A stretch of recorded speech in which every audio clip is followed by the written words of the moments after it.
calls. Jason, Connecticut, you're on the Wilkow Majority. Hello. How are you today, sir? Fine, how are you? Good. Hey, what you were saying earlier about government, shouldn't be able to set the price of labor. I think, in all honesty, it really doesn't matter. And what I mean by that is, excuse me, it's $7.75 right now for minimum wage. So employees of fast food restaurants, the only thing that by the government setting the minimum wage does is say, okay, well, if the manager goes up to an employee and says, look, you stand in front of the register all day, so as long as you only work $4 an hour. I mean, you could agree, disagree that their labor may be worth more than that. I think people who work at fast food restaurants get underpaid. But even if you raise it, the minimum wage to 10, 15 hours. Well, hold on a second. If that's what you believe, put some more money in the tip cup. Well, right, but I'm saying my girlfriend worked at a very well-known fast food restaurant, and I would go in there sometimes, and the manager would be up there, and they'd be looking in the computer, and she'd go, let's see here.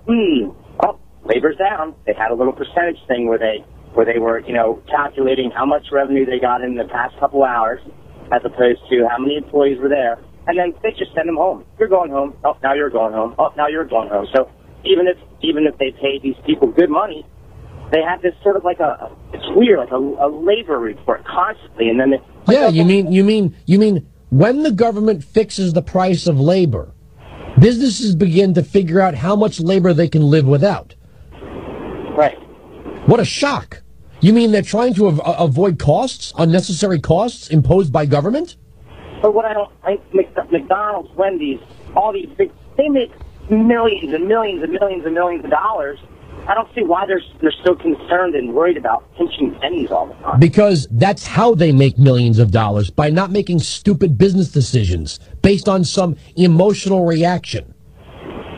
Well, she would get so frustrated.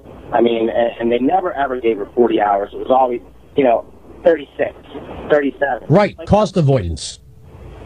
Pardon me? Cost avoidance. Yeah, they didn't want to give her any health insurance, and she was there about a good 2 years and really, really good employee. I mean, I felt sorry for her, and they just treated her like crap all the time. But that's all I had to say. I think you're awesome, and have yourself a great day, buddy. Well, thank you very much for the call. I want to read something to you. Try to imagine a form of labor imposed by force that is not a violation of liberty, a transmission of wealth imposed by force that is not a violation of property. If you cannot succeed in reconciling this, you are bound to conclude that the law cannot organize labor and industry without organizing injustice. Bastiat, 1851. The idea that government can simply add to the cost of goods and services without making them more expensive is nonsense. Do you know what taxes become at that point? They become an imposition of opportunity cost. For example, if you were going to buy a product for $1, the dollar that you pay for the product includes raw materials, it includes production, the labor to produce, it's marketing, it's transport, and yes, the profit of the person or entity that put that all together and placed it on the shelf for your consumption. If the government comes along and says, well, the company that produces this product for $1 makes billions, we're going to add a tax to that, $1 per unit. Now, that dollar that's added on, the product becomes now $2. You now have one less dollar than you did before that has nothing to do with the relationship between raw materials, labor, marketing, transport, and profit. It's just artificially now more expensive. Now, what do you get for that extra dollar? Nothing. Well, actually, what you get is having one less dollar. Whereas before the tax, you could have bought 2 units for $2. Now you only can get 1 unit for $2. And maybe you weren't going to buy 2 units for $2. Maybe you only need 1.